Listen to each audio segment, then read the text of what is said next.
अगर आप Avengers doomsday देखने वाले हैं तो उससे पहले आपको एक्समैन यूनिवर्स की पूरी टाइमलाइन समझना बहुत जरूरी है, क्योंकि आने वाले समय में एक्समैन आधिकारिक तौर पर एमसीयू का एक बहुत बड़ा हिस्सा बनने वाले हैं। अगर आपने अभी तक एक्समैन की फिल्में टाइमलाइन के हिसाब से नहीं देखी हैं, तो बिल्कुल भी चिंता मत कीजिए। आज इस वीडियो में हम एक्समैन यूनिवर्स की पूरी टाइमलाइन शुरुआत से समझेंगे। कौन सी फिल्म सबसे पहले देखनी चाहिए, कौन सी फिल्म किस साल की कहानी दिखाती है, टाइम ट्रैवल के बाद क्या क्या बदला, और ओरिजिनल टाइमलाइन से लेकर न्यू टाइमलाइन तक सब कुछ आसान भाषा में स्टेप बाय स्टेप समझेंगे। तो बिना किसी देरी के चलिए शुरू करते हैं एक्समैन यूनिवर्स की कहानी बिल्कुल शुरुआत से। एक्समैन के दुनिया को बचाने से बहुत पहले और प्रोफेसर एक्स के एक्समैन टीम बनाने से भी हजारों साल पहले म्यूटेंट्स इस दुनिया में अपनी मौजूदगी दिखाना शुरू कर चुके थे। इनमें से एक था एन-सबा नूर, जिसे बाद में पूरी दुनिया अपोकैलिप्स के नाम से जानने लगी।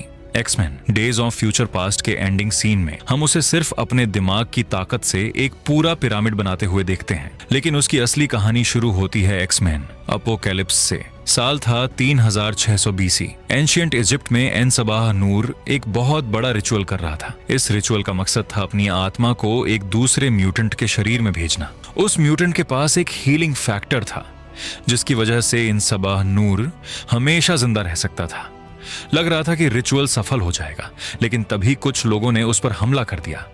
पूरा पिरामिड टूटने लगा और एन-सबा नूर उसी के अंदर दब गया। लेकिन वह मरा नहीं था, वह सिर्फ गहरी नींद में चला गया, जहां वह हजारों साल तक सोता रहा। अब यहाँ एक जरूरी बात याद रखना, एक्समैन अपोकैलिप्स की सिर्फ शुरुआत वाली कहानी ओरिजिनल टाइमलाइन का हिस्सा है, क्योंकि इस मूवी की असली कहानी 1983 में होती है और तब तक डेज ऑफ फ्यूचर पास्ट की वजह से टाइमलाइन बदल चुकी होती है। इसीलिए अभी के लिए अपोकैलिप्स की कहानी यहीं छोड़ते हैं और चलते हैं ओरिजिनल टाइमलाइन की तरफ। अब हम पहुंचते हैं साल 1845 में। जगह थी नॉर्दर्न कनाडा। यहीं हमारी मुलाकात होती है एक छोटे लड़के से, जिसका नाम था जेम्स हॉलेट। जेम्स बचपन से ही बहुत कमजोर और बीमार रहता था, लेकिन एक दिन उसकी जिंदगी हमेशा के लिए बदल गई।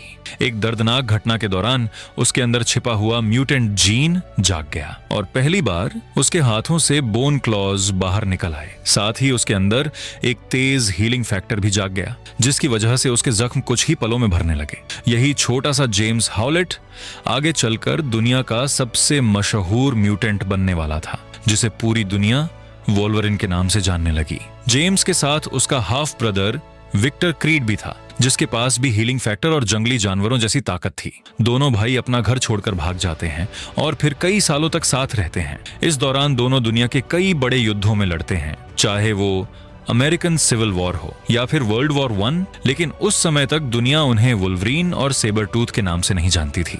उस वक्त वो सिर्फ जेम्स हॉलेट और विक्टर क्रीड थे और उनकी असली कहानी अभी बस शुरू ही हुई थी। जैसा कि हमने एक्समैन ओरिजिन्स वुल्वरीन के ओपनिंग सीन में देखा था, जेम्स और विक्टर सिर्फ एक या दो नहीं, बल्कि इतिहास के कई बड़े युद्धों का हिस्सा बने थे।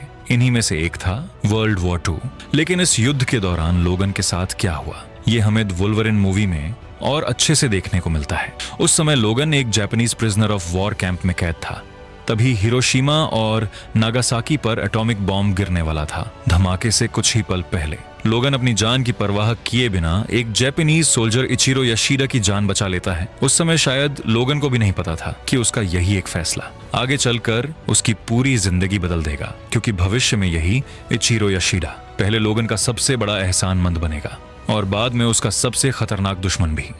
लेकिन इसी वर्ल्ड वॉर 2 के दौरान एक और म्यूटेंट की जिंदगी हमेशा के लिए बदल रही थी और उसका नाम था एरिक लैनशियर। एक्समैन फर्स्ट क्लास हमें उसकी कहानी और विस्तार से दिखाती है। साल था 1944।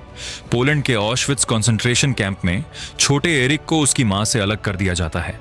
इस दर्दनाक पल में उसके अंदर छिपा हुआ म्यूटेंट जीन पहली बार जाग जाता है और बिना किसी ट्रेनिंग के वह अपनी मैग्नेटिक पावर से लोहे का बड़ा गेट मोड़ देता है। ये देखकर नाजी अफसर क्लाउस श्मिट की नजर एरिक पर पड़ती है। श्मिट समझ जाता है कि ये कोई आम बच्चा नहीं है। वह एरिक की पावर्स को जगाने के लिए उसके साथ बहुत बेरहमी करता है और जब एरिक उसकी बात नहीं मानता तो वह उसकी मां को उसी की आंखों के सामने मार देता है। अपनी मां की मौत देखकर एरिक का गुस्सा फूट पड़ता है और उसकी मैग्नेटिक पावर्स पहले से भी ज्यादा ताकतवर हो जाती हैं। यही वो पल था जिसने एरिक को धीरे धीरे मैग्नेटो बनने की राह पर डाल दिया। लेकिन कहानी सिर्फ एरिक की नहीं थी। इसी दौरान दुनिया के एक दूसरे कोने में एक और बेहद ताकतवर म्यूटेंट बड़ा हो रहा था। चार्ल्स फ्रांसिस एक्जेवियर बचपन से ही एक बहुत ताकतवर टेलीपैथ था। एक दिन उसकी मुलाकात एक छोटी सी लड़की से होती है जो अपना रूप किसी भी इंसान की तरह बदल सकती थी। उस लड़की का नाम था रेवन, जिसे हम सब मिस्टिक के नाम से जानते हैं। चार्ल्स उसे अपने घर ले आता है और धीरे धीरे दोनों एक ही परिवार की तरह बड़े होते हैं। उनका रिश्ता बिल्कुल भाई बहन जैसा बन जाता है, लेकिन समय के साथ उनकी सोच और उनका रास्ता बदलने लगता है। आगे चलकर यही चार्ल्स जेवियर, एरिक लेन शियर और मिस्टिक एक्समैन यूनिवर्स की सबसे बड़ी कहानी का हिस्सा बनने वाले थे। लेकिन यहाँ एक बड़ा ट्विस्ट भी था, क्योंकि टाइम ट्रैवल की वजह से इन तीनों की कहानी आगे चलकर दो अलग अलग टाइमलाइंस में बंट जाती है और यहीं से एक्समैन यूनिवर्स पहले से भी ज्यादा उलझ जाता है। अब साल आ चुका था 1962। एक तरफ एरिक लेंसहेयर अपनी मां की मौत का बदला लेने के लिए पूरी दुनिया में क्लाउस श्मिड को ढूंढ रहा था। उसके लिए ये सिर्फ बदला नहीं था, बल्कि यही उसकी जिंदगी का सबसे बड़ा मकसद बन चुका था। CIA एजेंट मोयरा मैकटागर्ट को एक सीक्रेट मिशन दिया जाता है। उसका काम था हेलफायर क्लब नाम की एक रहस्यमयी ऑर्गेनाइजेशन के अंदर जाकर पता लगाना कि आखिर वहां क्या चल रहा है। वहीं उसे पता चलता है कि क्लाउस श्मिड अब अपनी पुरानी पहचान छोड़कर सेबास्टियन शॉ के नाम से जी रहा है। लेकिन शॉ का मकसद सिर्फ छिपकर रहना नहीं था। उसका असली प्लान था वर्ल्ड वॉर 3 शुरू करना, क्योंकि उसका मानना था कि अगर इंसान एक दूसरे को खत्म कर देंगे तो म्यूटेंट्स इस दुनिया की सबसे ताकतवर स्पीशीज बन जाएंगे। जब मोयरा को इस खतरनाक प्लान का पता चलता है तो वह सीधे चार्ल्स जेवियर के पास मदद मांगने पहुंचती है। इसी मिशन के दौरान चार्ल्स की पहली मुलाकात एरिक लेंशियर से होती है। दोनों की सोच एक दूसरे से बिल्कुल अलग थी, लेकिन उस समय उनका दुश्मन सिर्फ एक था, सेबास्टियन शॉ। इसीलिए चार्ल्स और एरिक पहली बार एक साथ मिलकर काम करने का फैसला करते हैं। CIA की मदद से दोनों दुनिया भर में यंग म्यूटेंट्स को ढूंढना शुरू करते हैं, तभी एक टीम बनाकर शॉ को रोका जा सके। इसी दौरान हमें हैंक मैको, जिसे आगे चलकर बीस्ट के नाम से जाना गया, एलेक्स समर्स यानी हैवॉक, सीन कैसिडी यानी बैंशी, आर्मांडो मुन्योज यानी डार्विन और एंजल साल्वाडोरे जैसे कई म्यूटेंट्स देखने को मिलते हैं। यही सभी मिलकर इतिहास की पहली एक्समैन टीम बनाते हैं। चार्ल्स इन सभी को सिर्फ अपनी पावर्स इस्तेमाल करना ही नहीं, बल्कि उन्हें सही तरीके से कंट्रोल करना भी सिखाता है। धीरे धीरे ये पूरी टीम हेलफायर क्लब के खिलाफ अपनी सबसे बड़ी लड़ाई के लिए तैयार हो जाती है। आखिरकार फाइनल बैटल में एक्समैन और हेलफायर क्लब आमने सामने आ जाते हैं। पूरी टीम मिलकर सेबेस्टियन शॉ को रोक देती है और उसका वर्ल्ड वॉर 3 शुरू करने का प्लान हमेशा के लिए खत्म हो जाता है। लेकिन इस जीत की कीमत बहुत भारी पड़ती है। लड़ाई के दौरान डार्विन अपनी जान गंवा देता है और सबसे बड़ा हादसा तब होता है जब मैग्नेटो को रोकने के लिए चलाई गई एक गोली प्रोफेसर एक्स की रीढ़ की हड्डी में लग जाती है। इसी एक घटना की वजह से चार्ल्स जेवियर्स हमेशा के लिए व्हील चेयर पर आ जाते हैं। यहीं से चार्ल्स और एरिक की दोस्ती भी टूटने लगती है। एरिक को अब यकीन हो चुका था कि इंसान कभी भी म्यूटेंट्स को स्वीकार नहीं करेंगे, इसलिए वह चार्ल्स और एक्समैन का साथ छोड़ देता है और अपने नए ब्रदरहुड के साथ एक नई पहचान अपनाता है, मैग्नेटो। इसी पल से प्रोफेसर एक्स और मैग्नेटो सिर्फ दोस्त नहीं रहे, बल्कि हमेशा के लिए एक दूसरे के सबसे बड़े राइवल बन गए। अब कहानी पहुंचती है 1970 के दशक में। यहीं हमारी मुलाकात फिर से लोगन यानी फ्यूचर के वुल्वरीन और उसके हाफ ब्रदर विक्टर क्रीड से होती है। उस समय दोनों वियतनाम वॉर में लड़ रहे थे। उनकी अनोखी ताकत देखकर मेजर विलियम स्ट्राइकर उन्हें अपनी सीक्रेट म्यूटेंट टीम एक्स में शामिल कर लेता है। टीम एक्स का काम था गवर्नमेंट के लिए सबसे खतरनाक और सीक्रेट मिशंस को पूरा करना। शुरुआत में लोगन भी इस टीम का हिस्सा बन जाता है, लेकिन धीरे धीरे उसे एहसास होता है कि वह देश की रक्षा नहीं कर रहा, बल्कि सिर्फ लोगों को मारने की मशीन बनता जा रहा है। इसीलिए वह टीम एक्स छोड़ देता है और कनाडा जाकर एक साधारण जिंदगी जीने लगता है। वहां वह लंबरजैक का काम करता है और अपनी गर्लफ्रेंड सिल्वर फॉक्स के साथ नई जिंदगी शुरू करता है। लेकिन उसकी ये खुशी ज्यादा दिनों तक नहीं टिकती। एक दिन विक्टर क्रीड सिल्वर फॉक्स को मार देता है, या कम से कम लोगन को ऐसा ही लगता है। बदले की आग में जलता हुआ लोगन फिर से विलियम स्ट्राइकर के पास लौटता है। स्ट्राइकर उसे एक ऐसे एक्सपेरिमेंट का प्रस्ताव देता है जो उसे दुनिया का सबसे ताकतवर म्यूटेंट बना सकता था। लोगन बिना ज्यादा सोचे इस एक्सपेरिमेंट के लिए तैयार हो जाता है। इसी प्रोसीजर के दौरान उसके पूरे स्केलेटन और उसके बोन क्लॉज पर अडमेंटियम नाम की एक बेहद मजबूत मेटल चढ़ा दी जाती है। उसी पल जेम्स हॉलेट पूरी दुनिया का लेजेंडरी वुल्वरीन बन जाता है। लेकिन कुछ ही समय बाद लोगन को पता चलता है कि स्ट्राइकर ने उसका सिर्फ इस्तेमाल किया था। उसका असली मकसद लुकोस लोगन को एक ऐसी किलिंग मशीन बनाना था जिसके अंदर कोई भावना ही न बची हो। जैसे ही लोगन को इस सच्चाई का पता चलता है, वह स्ट्राइकर की वेपन एक्स फैसिलिटी को पूरी तरह तबाह कर देता है और वहां कैद सभी म्यूटेंट्स को आजाद कर देता है। थोड़ी देर बाद प्रोफेसर एक्स अपनी टेलीपैथिक पावर्स की मदद से उन सभी म्यूटेंट्स को वहां से सुरक्षित निकाल लेते हैं।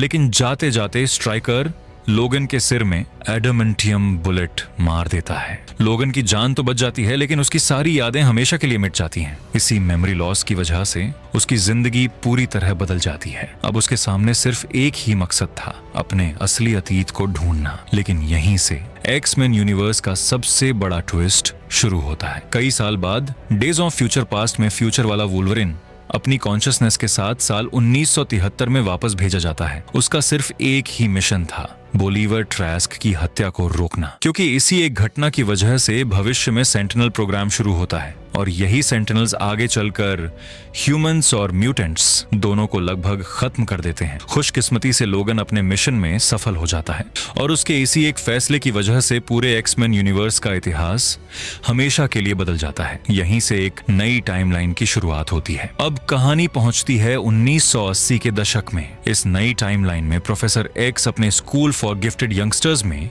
एक यंग स्टूडेंट स्कॉट समर्स यानी साइक्लोप्स को ट्रेन करना शुरू करते हैं। स्कॉट धीरे धीरे दूसरे म्यूटेंट स्टूडेंट्स के साथ दोस्ती कर लेता है, लेकिन इसी दौरान हजारों साल की नींद के बाद अपोकलिप्स एक बार फिर जाग जाता है। अपनी पुरानी ताकत और राज फिर से हासिल करने के लिए वह अपने 4 हॉर्समैन बनाना शुरू करता है। इनमें स्टॉर्म, साइलोक, एंजल और एरिक लेंशियर भी शामिल हो जाता है। एरिक कुछ समय से अपनी पत्नी और बेटी के साथ एक शांत जिंदगी जी रहा था, लेकिन एक दर्दनाक हादसे के बाद वह फिर से मैग्नीटो बन जाता है। अब एक तरफ अपोकलिप्स और उसके 4 हॉर्समैन थे और दूसरी तरफ प्रोफेसर एक्स की नई एक्समैन टीम, जिसमें cyclops, Jean Grey, beast and night crawler शामिल थे। फाइनल बैटल में एक्समैन की पूरी टीम मिलकर अपोकैलिप्स के म्यूटेंट डोमिनेशन वाले प्लान को हमेशा के लिए रोक देती है। इसी लड़ाई के बाद स्टॉर्म और मिस्टीक भी आधिकारिक तौर पर एक्समैन टीम का हिस्सा बन जाती है। लेकिन यहाँ एक बहुत जरूरी बात समझना जरूरी है। अगर आपने ध्यान दिया हो तो एक्समैन, द लास्ट स्टैंड और एक्समैन अपोकैलिप्स की टाइमलाइन आपस में बिल्कुल भी मैच नहीं करती और इसकी सबसे बड़ी वजह है days of future past. Time travel की वजह से 1973 के बाद पूरी हिस्ट्री बदल चुकी थी। इसीलिए जहां द लास्ट स्टैंड में प्रोफेसर एक्स और मैग्नेटो पहली बार 1986 में यंग जीन ग्रे से मिलते हैं, वहीं एक्समैन अपोकलिप्स में जीन ग्रे पहले से ही 1983 में एक्समैन टीम का हिस्सा होती है। बाद में डार्क फिनिक्स मूवी भी यही कंफर्म करती है कि प्रोफेसर एक्स की जीन ग्रे से पहली मुलाकात 1975 में ही हो चुकी थी। यानी डेज ऑफ फ्यूचर पास्ट के बाद एक्समैन यूनिवर्स पूरी तरह एक नई टाइमलाइन में आ चुका था। अब कहानी पहुंचती है न्यू टाइमलाइन के एक और अहम चैप्टर पर, जो शुरू होती है डार्क फीनिक्स से। एक दिन एक्समैन को एक इमरजेंसी रेस्क्यू मिशन मिलता है। स्पेस में एक स्पेस शटल किसी रहस्यमयी कॉस्मिक फोर्स से टकरा जाता है और उसके एस्ट्रोनॉट्स को बचाने के लिए प्रोफेसर एक्स पूरी एक्समैन टीम को भेजते हैं। टीम सभी एस्ट्रोनॉट्स को सुरक्षित बचा लेती है, लेकिन इसी दौरान जीन ग्रे उस रहस्यमयी कॉस्मिक एनर्जी के सीधे संपर्क में आ जाती है। सबको लगता है कि जीन अब जिंदा नहीं बचेगी, लेकिन सभी को हैरान करते हुए वह बिल्कुल सुरक्षित वापस लौट आती है। इतना ही नहीं, अब उसकी साइकिक पावर्स पहले से कई गुना ज्यादा ताकतवर हो चुकी थी। लेकिन इस नई ताकत के साथ एक बड़ी समस्या भी थी। जीन धीरे धीरे अपने इमोशंस पर नियंत्रण खोने लगती है। तभी एक ऐसा सच सामने आता है जो उसकी पूरी जिंदगी बदल देता है। प्रोफेसर एक्स बताते हैं कि बचपन में जीन की पावर्स की वजह से ही उसकी मां की कार एक्सीडेंट में मौत हुई थी। उस दर्दनाक याद से उसे बचाने के लिए प्रोफेसर एक्स ने उसकी मेमोरी को मेंटल ब्लॉक कर दिया था। जैसे ही जीन को यह सच्चाई पता चलती है, उसका भरोसा पूरी तरह टूट जाता है और वह धीरे धीरे अपने डार्क साइड की तरफ बढ़ने लगती है। जब एक्समैन उसे रोकने की कोशिश करते हैं तो गुस्से में जीन गलती से मिस्टीक को मार देती है। मिस्टीक की मौत पूरी एक्समैन टीम के लिए बहुत बड़ा झटका साबित होती है। इसके बाद जीन मदद की उम्मीद लेकर मैग्नेटो के पास जाती है, लेकिन मैग्नीटो भी उसका साथ देने से मना कर देता है। इसी बीच जीन की मुलाकात वुक से होती है, जो डी बारी नाम की एलियन रेस की एक सर्वाइवर थी। वुक जीन से कहती है कि वह उसकी पावर्स को कंट्रोल करना सिखाएगी, लेकिन असल में उसका मकसद जीन के अंदर मौजूद कॉस्मिक पावर को अपने अंदर लेना था। आखिरकार फाइनल बैटल में जब वुक एक बार फिर जीन की ताकत छीनने की कोशिश करती है, तब जीन अपनी पूरी शक्ति का इस्तेमाल करके वुक को हमेशा के लिए खत्म कर देती है और उसी कॉस्मिक एनर्जी के साथ वह डार्क फीनिक्स बन जाती है। अब चलिए वापस चलते हैं ओरिजिनल टाइमलाइन में। यहीं से शुरू होती है ओरिजिनल एक्समैन ट्रिलॉजी। इसकी कहानी लगभग 2000 के आसपास की है। इसी दौरान हमारी मुलाकात पहली बार रोग और अपनी याददाश्त खो चुके वुल्वरीन से होती है। प्रोफेसर एक्स दोनों को अपने Xavier school for gifted youngsters में लेकर आते हैं। दूसरी तरफ मैग्नेटो भी ब्रदरहुड ऑफ म्यूटेंट्स नाम की अपनी टीम बना चुका था। इस टीम में मिस्टीक, सैबरटूथ और टोड शामिल थे। मैग्नेटो का प्लान था एक खास मशीन की मदद से दुनिया के सबसे ताकतवर लीडर्स को जबरदस्ती म्यूटेंट्स में बदल देना। इस प्लान को पूरा करने के लिए वह रोग का किडनैप कर लेता है, लेकिन वुल्वरीन और एक्समैन मिलकर मैग्नीटो की इस पूरी योजना को नाकाम कर देते हैं। आखिर में मैग्नीटो को एक खास प्लास्टिक प्रिजन में बंद कर दिया जाता है, लेकिन मैग्नीटो के बाद एक और पुराना दुश्मन लौट कर आता है, कर्नल विलियम स्ट्राइकर, वही इंसान जिसने वुल्वरीन पर वेपन एक्स एक्सपेरिमेंट किया था। इस बार स्ट्राइकर प्रोफेसर एक्स और एक्सेवियर स्कूल के कई यंग म्यूटेंट्स को किडनैप कर लेता है। उसका प्लान था अपने साइकिक बेटे जेसन स्ट्राइकर की पावर्स को प्रोफेसर एक्स के सेरिब्रो के साथ जोड़कर दुनिया के हर म्यूटेंट को हमेशा के लिए खत्म कर देना। इस बार हालात इतने खतरनाक हो जाते हैं कि एक्समैन को अपने सबसे बड़े दुश्मन मैग्नेटो के साथ भी हाथ मिलाना पड़ता है। मिस्टीक भी इस मिशन में उनका साथ देती है। आखिरकार सभी मिलकर स्ट्राइकर के इस खतरनाक प्लान को रोक देते हैं, लेकिन सभी को बचाने के लिए जीन ग्रे खुद अपनी जान की परवाह किए बिना बलिदान दे देती है। सबको यही लगता है कि जीन अब मर चुकी है, लेकिन उसकी कहानी यहीं खत्म नहीं होती। कुछ समय बाद सबको पता चलता है कि जीन ग्रे अभी भी जिंदा है, लेकिन अब वह पहले वाली जीन नहीं रही। उसके अंदर एक नई और बेहद खतरनाक शख्सियत जन्म ले चुकी थी, फीनिक्स। फीनिक्स की ताकत इतनी ज्यादा थी कि जीन धीरे धीरे खुद पर से अपना नियंत्रण खोने लगती है और इसी पागलपन में सबसे पहले वह प्रोफेसर एक्स को ही मार देती है। इसके बाद जीन मैग्नीटो और उसके नए ब्रदरहुड के साथ मिल जाती है। उधर मैग्नीटो वर्थिंगटन लैब्स द्वारा बनाए गए म्यूटेंट क्यूर को रोकना चाहता था। आखिरकार फाइनल बैटल में एक्समैन और मैग्नीटो की पूरी टीम एक बार फिर आमने सामने आ जाती है, लेकिन इस बार सबसे मुश्किल फैसला वुल्वरीन को लेना पड़ता है, क्योंकि जीन की ताकत अब इतनी बेकाबू हो चुकी थी कि उसे जिंदा छोड़ना पूरी दुनिया के लिए खतरा बन सकता था। भारी दिल के साथ वुल्वरीन आखिरकार जीन ग्रे को अपने ही हाथों से मार देता है और इसी के साथ ओरिजिनल एक्समैन ट्रिलॉजी की कहानी एक दर्दनाक अंत तक पहुंच जाती है। अब शुरू होती है ओरिजिनल ट्रिलॉजी के बाद की कहानी, द वुल्वरीन। जीन ग्रे को अपने हाथों से मारने के बाद लोगन पूरी तरह टूट चुका था। वह सबसे दूर कनाडा के जंगलों में अकेले रहने लगता है। जीन की यादें उसका पीछा छोड़ने का नाम ही नहीं लेती। तभी एक दिन उसे जापान बुलाया जाता है। वहां उससे मिलना चाहता था इचिरो याशिदा, वही इंसान जिसकी जान लोगन ने वर्ल्ड वॉर 2 के दौरान एटॉमिक बॉम्ब से बचाई थी। अब याशिदा बहुत बूढ़ा हो चुका था और कैंसर की वजह से मौत के बेहद करीब था, इसलिए वह लोगन को एक अजीब सा प्रस्ताव देता है। वह चाहता था कि लोगन अपना हीलिंग फैक्टर उसे दे दे ताकि वह हमेशा जिंदा रह सके और लोगन एक आम इंसान की तरह अपनी जिंदगी जी सके। लेकिन लोगन बिना सोचे इस प्रस्ताव को ठुकरा देता है। उसे लगता है कि बात वहीं खत्म हो गई, लेकिन असली खेल तो अब शुरू होने वाला था। जापान छोड़ने से पहले ही लोगन के शरीर में चुपके से एक रोबोटिक पैरासाइट डाल दिया जाता है। यह पैरासाइट धीरे धीरे उसके हीलिंग फैक्टर को कमजोर करने लगता है। पहली बार वुल्वरीन के घाव पहले की तरह तुरंत भरना बंद हो जाते हैं। कुछ ही समय बाद याशिदा की मौत की खबर आती है, लेकिन उसकी ग्रैंडडॉटर मारिको पर याकुजा हमला कर देते हैं। लोगन उसकी जान बचाता है और दोनों साथ में भागने पर मजबूर हो जाते हैं। सफर के दौरान लोगन और मारिको एक दूसरे के करीब आने लगते हैं, लेकिन उनकी यह खुशी ज्यादा समय तक नहीं टिकती।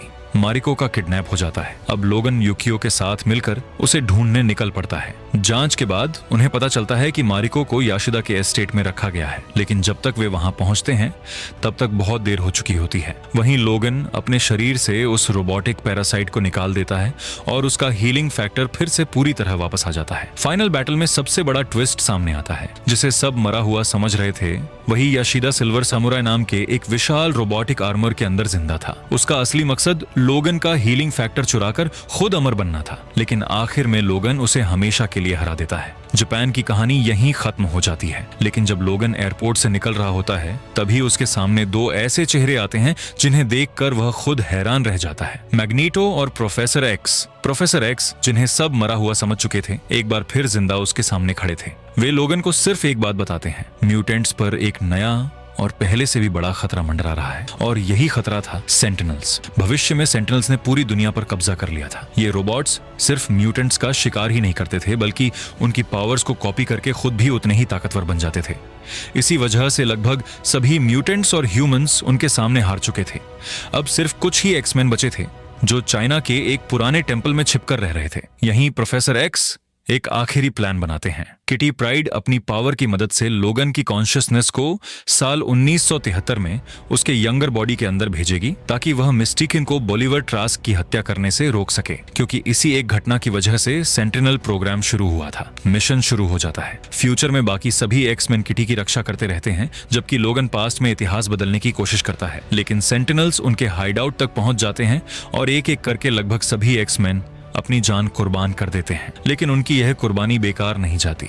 लोगन आखिरकार मिस्टीक को ट्रैस्क की हत्या करने से रोक देता है, और इसी एक फैसले की वजह से पूरा फ्यूचर बदल जाता है। सेंटिनल प्रोग्राम हमेशा के लिए रुक जाता है, और जब लोगन वापस प्रेजेंट में लौटता है तो सब कुछ बदल चुका होता है। अब म्यूटेंट्स सुरक्षित थे, प्रोफेसर एक्स जिंदा थे, साइक्लॉप्स भी जिंदा था, और सबसे बड़ी बात, जीन ग्रे भी जिंदा थी। यानी डेज ऑफ फ्यूचर पास्ट ने पूरी एक्समैन टाइमलाइन को हमेशा के लिए बदल दिया था। लेकिन कई साल बाद एक्समैन यूनिवर्स का सबसे भावुक चैप्टर शुरू होता है, लोगन। इस समय तक दुनिया लगभग म्यूटेंट्स को भूल चुकी थी। कई सालों से कोई नया म्यूटेंट पैदा ही नहीं हुआ था। एक्समैन नाम की टीम अब खत्म हो चुकी थी। सिर्फ लोगन, कैलिबन और बहुत बूढ़े प्रोफेसर जेवियर ही बचे थे।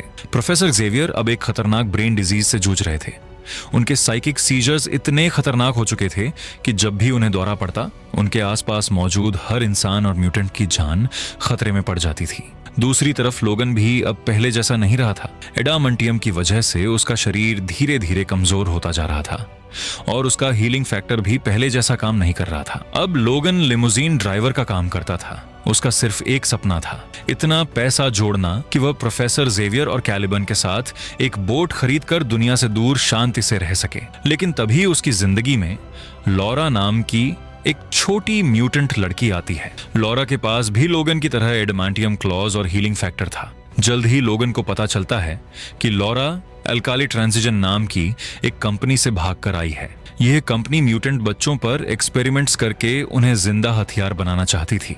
कंपनी का scientist doctor Zander Rice Donald Pierce और उसके रीवर्स को लॉरा को वापस लाने के लिए भेज देता है। इसी दौरान कैलिबान उनके हाथों पकड़ लिया जाता है, लेकिन लोगन किसी तरह लॉरा और प्रोफेसर एक्जेवियर को लेकर वहां से निकल जाता है। तीनों ईडन नाम की उस सुरक्षित जगह की तरफ निकल पड़ते हैं जहां बाकी म्यूटेंट बच्चे छिपे हुए थे। सफर के दौरान प्रोफेसर जेवियर और कैलिबन दोनों अपनी जान गंवा देते हैं।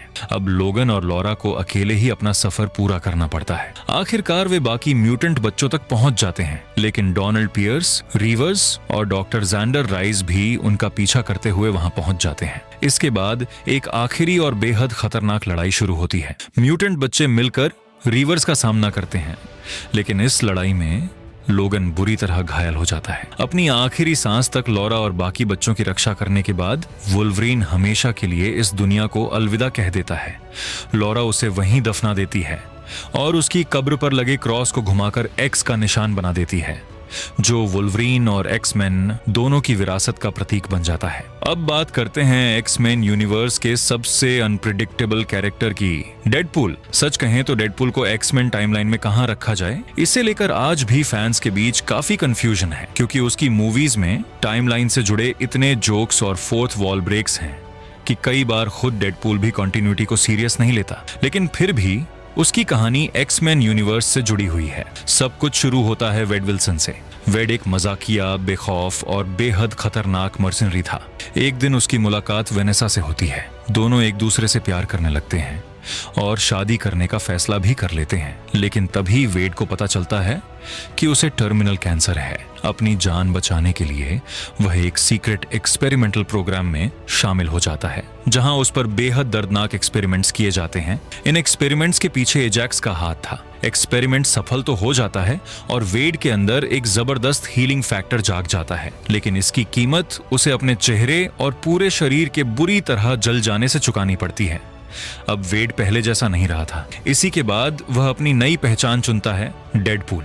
जब एजैक्स वेनेसा को किडनैप कर लेता है, तब डेडपूल उसे बचाने के लिए एक खूनी और खतरनाक मिशन पर निकल पड़ता है। आखिरकार वह एजैक्स को हरा देता है और वेनेसा को सुरक्षित वापस ले आता है। लेकिन डेडपूल 2 की शुरुआत ही एक बहुत बड़े इमोशनल शॉक से होती है। वेनेसा की मौत हो जाती है। उसकी मौत वेड को अंदर से पूरी तरह तोड़ देती है। इसी वजह से वह फैसला करता है कि अब वह एक्समैन ज्वाइन करेगा, क्योंकि उसे लगता था कि वेनेसा भी यही चाहती। उसका पहला मिशन था रसेल नाम के एक यंग म्यूटेंट को बचाना, जिसके पास फायर पावर्स थी। लेकिन हालात तब और भी खतरनाक हो जाते हैं जब फ्यूचर से केबल प्रेजेंट में आ जाता है। केबल रसेल को मारना चाहता था, क्योंकि भविष्य में रसेल बड़ा होकर उसके पूरे परिवार की मौत की वजह बनने वाला था। लेकिन डेडपूल किसी भी कीमत पर रसेल को बचाना चाहता था। वह केबल को समझाता है कि रसेल को बदलने का एक मौका दिया जाना चाहिए। इसी बीच रसेल का साथ देता है जगरनॉट। दोनों मिलकर उस ऑर्फनेज से बदला लेना चाहते थे, जहां बचपन से रसेल के साथ बुरा व्यवहार किया गया था। आखिरकार फाइनल बैटल के बाद डेडपूल और केबल रसेल को सही रास्ता दिखाने में कामयाब हो जाते हैं और यहीं से टाइमलाइन एक बार फिर बदलने लगती है। केबल अपना टाइम ट्रैवल डिवाइस डेडपूल को दे देता है। इसके बाद डेडपूल उस डिवाइस का इस्तेमाल करके टाइमलाइन के साथ जमकर खेलता है। कभी अपनी पुरानी गलतियां सुधारता है, कभी अपनी मौत को होने से रोक देता है और कभी दूसरे यूनिवर्स तक भी पहुंच जाता है। यही वजह है कि डेडपूल की सही टाइमलाइन आज भी तय करना लगभग नामुमकिन माना जाता है। अब बात करते हैं द न्यू म्यूटेंट्स की। ये मूवी एक नई पीढ़ी के म्यूटेंट्स की कहानी दिखाती है। कुछ यंग म्यूटेंट्स को डॉक्टर सेसिलिया रेयस के इंस्टीट्यूट में रखा जाता है। इन सभी के पास्ट में कोई न कोई दर्दनाक हादसा हुआ था, इसीलिए उन्हें अपनी पावर्स को कंट्रोल करना सिखाया जा रहा था। उन सभी टीनेजर्स को लगता था कि ट्रेनिंग पूरी होने के बाद वे फ्यूचर में एक्समैन टीम का हिस्सा बनेंगे। लेकिन सच्चाई कुछ और ही थी। असल में उन्हें एक रहस्यमयी ऑर्गेनाइजेशन के लिए लिविंग वेपन्स बनाया जा रहा था। जैसे ही उन्हें इस सच्चाई का पता चलता है, सभी यंग म्यूटेंट्स एकजुट होकर अपने सबसे बड़े डर का सामना करते हैं। आखिरकार वे डॉक्टर रेयस को हरा देते हैं और वहां से आजाद हो जाते हैं। लेकिन द न्यू म्यूटेंट्स को टाइमलाइन में आखिर कहां रखा जाए, ये डेडपूल की मूवीज से भी ज्यादा कंफ्यूजिंग है। मूवी में कई बार एक्समैन का जिक्र किया जाता है, लेकिन यह कभी साफ नहीं बताया जाता कि इसकी कहानी आखिर किस समय की है। एक कनेक्शन जरूर मिलता है। Doctor Cecilia Reyes Essex corporation के लिए काम करती थी, और अगर आपको याद हो तो एसेक्स कॉर्पोरेशन का नाम पहली बार एक्समैन अपोकैलिप्स के पोस्ट क्रेडिट सीन में सुनने को मिला था। यही कंपनी डेडपूल 2 में रसेल के ऑर्फनेज को भी कंट्रोल करती थी। दरअसल ये सारी बातें एक ही कैरेक्टर की तरफ इशारा कर रही थीं, मार्वल कॉमिक्स के लेजेंडरी विलन मिस्टर सिनिस्टर की तरफ, जिसका असली नाम नथेनियल एसेक्स था। फॉक्स का प्लान था कि आने वाली एक्समैन मूवीज में मिस्टर सिनिस्टर को मेन विलन के रूप में लाया जाए। यहां तक कि द न्यू म्यूटेंट्स के पोस्ट क्रेडिट सीन में भी उसका टीज देने की तैयारी थी। लेकिन डिज्नी और फॉक्स के मर्जर की वजह से वो सीन कभी बन ही नहीं पाया, और इसी के साथ फॉक्स एक्समैन यूनिवर्स का सफर लगभग यहीं खत्म हो गया। लेकिन कहानी अभी भी खत्म नहीं हुई थी, क्योंकि अब डेडपूल और एक्समैन दोनों एमसीयू में कदम रख चुके थे, और अवेंजर्स डूम्सडे के बाद इन म्यूटेंट्स का फ्यूचर पहले से भी ज्यादा रोमांचक होने वाला है। अब बात करते हैं डेडपूल और वुल्वरिन की। यह मूवी सिर्फ डेडपूल की कहानी को आगे नहीं बढ़ाती, बल्कि पहली बार फॉक्स एक्समैन यूनिवर्स को सीधे एमसीयू मल्टीवर्स से जोड़ देती है। लेकिन यहीं से टाइमलाइन सबसे ज्यादा उलझ जाती है। मूवी की शुरुआत में पता चलता है कि डेडपूल 2 की घटनाओं के लगभग 6 साल बाद, यानी साल 2024 में, वेड विल्सन अब मर्सिनरी की जिंदगी छोड़ चुका है और एक सामान्य इंसान की तरह जीने की कोशिश कर रहा है। अब वह कार सेल्समैन बन चुका है। ऊपर से सब कुछ बहुत आसान लगता है, लेकिन असल में यह मूवी कई टाइमलाइंस और पूरे मल्टीवर्स के साथ खेलती है, इसलिए इसे किसी एक टाइमलाइन में रखना बिल्कुल आसान नहीं है। इसी दौरान TVA यानी टाइम वेरिएंस अथॉरिटी वेड को अपने पास ले जाती है। वहां उसे पता चलता है कि उसके यूनिवर्स का एंकर बीइंग वुल्वरीन था, और वुल्वरीन की मौत के बाद उसकी पूरी टाइमलाइन धीरे धीरे खत्म होने लगी है। अपनी दुनिया को बचाने के लिए डेडपूल मल्टीवर्स के अलग अलग यूनिवर्स में एक नए वुल्वरिन की तलाश शुरू करता है। इस सफर के दौरान उसकी मुलाकात वुल्वरिन के कई अलग अलग वर्जन से होती है, लेकिन आखिर में वह एक ऐसे टूटे हुए और नाकाम वुल्वरिन के साथ टीम अप करता है जो अपनी ही दुनिया को बचाने में असफल रहा था। मूवी का सबसे भावुक पल तब आता है जब लॉरा यानी X-23 की वापसी होती है। अगर आपने ध्यान दिया हो तो इस मूवी में लॉरा लोगन मूवी के मुकाबले काफी बड़ी दिखाई देती है। पहली नजर में ऐसा लगता है कि शायद डेडपूल और वुल्वरिन लोगन के बाद की कहानी है, लेकिन सच्चाई कुछ और ही है। इस मूवी में दिखाई गई लॉरा सीधे लोगन वाली टाइमलाइन से नहीं आई थी, बल्कि उसे उसकी अपनी टाइमलाइन से उठाकर डेड वॉइड में लाया गया था। यानी यह वही लॉरा जरूर है, लेकिन उसकी टाइमलाइन का सफर अलग रहा है। इसी वजह से वह पहले से बड़ी दिखाई देती है, और यही कारण है कि लोगन और डेडपूल की टाइमलाइन को लेकर आज भी बहुत से फैंस कंफ्यूज हो जाते हैं। अगर टेक्निकली देखा जाए तो डेडपूल और वुल्वरिन की कहानी लोगन से पहले होती है, लेकिन क्योंकि इस मूवी में TVA, मल्टीवर्स और दी वॉइड जैसे कॉन्सेप्ट्स का इस्तेमाल किया गया है, इसलिए अलग अलग टाइमलाइंस के कैरेक्टर्स एक ही जगह पर दिखाई देते हैं। यही वजह है कि हमें एक बड़ी लॉरा भी देखने को मिलती है और एक बिल्कुल अलग वर्जन का वुल्वरिन भी। आखिर में डेडपूल और वुल्वरिन मिलकर कसांड्रा नोवा के खतरनाक प्लान को नाकाम कर देते हैं और अपनी टाइमलाइन को खत्म होने से बचा लेते हैं। इसी के साथ डेडपूल और वुल्वरिन आधिकारिक तौर पर MCU मल्टीवर्स का हिस्सा बन जाते हैं, और यही मूवी फॉक्स X-Men यूनिवर्स और MCU के बीच सबसे बड़ा ब्रिज बन जाती है। और आखिर में अगर आप पहली बार X-Men यूनिवर्स देखना चाहते हैं तो मेरी सलाह होगी कि मूवीज को इसी टाइमलाइन ऑर्डर में देखें। सबसे पहले X-Men ओरिजिन्स, वुल्वरिन, उसके बाद X-Men फर्स्ट क्लास, फिर X-Men days of future past, जहां से पूरी टाइमलाइन बदल जाती है। उसके बाद X-Men अपोकेलिप्स, फिर डार्क फीनिक्स। इसके बाद ओरिजिनल ट्रिलॉजी देखें, X-Men X-2, X-Men यूनाइटेड और X-Men द लास्ट स्टैंड, फिर द वुल्वरिन देखें। उसके बाद डेडपूल, फिर डेडपूल 2। इसके बाद चाहें तो द न्यू म्यूटेंट्स देख सकते हैं, फिर डेडपूल और वुल्वरिन, और सबसे आखिर में लोगन। क्योंकि टेक्निकली डेडपूल और वुल्वरिन की कहानी लोगन से पहले होती है, लेकिन इमोशनल जर्नी और ओवरऑल एक्सपीरियंस के लिए लोगन को सबसे आखिर में देखना ही सबसे सही रहेगा। और बस यहीं खत्म होती है X-Men यूनिवर्स की पूरी टाइमलाइन। एक ऐसी टाइमलाइन जो टाइम ट्रैवल, ऑल्टरनेट टाइमलाइंस और मल्टीवर्स की वजह से मार्वल की सबसे उलझी हुई टाइमलाइंस में से एक बन चुकी है। लेकिन अब जब X-Men MCU का हिस्सा बन चुके हैं और एवेंजर्स, डूम्सडे और सीक्रेट वॉर्स जैसे बड़े प्रोजेक्ट्स आने वाले हैं, तो इन म्यूटेंट्स का फ्यूचर पहले से भी ज्यादा रोमांचक होने वाला है। अगर आपको यह कंप्लीट टाइमलाइन एक्सप्लेनेशन पसंद आया हो और आप ऐसी ही मार्वल, DC और हॉलीवुड की डिटेल्ड टाइमलाइन,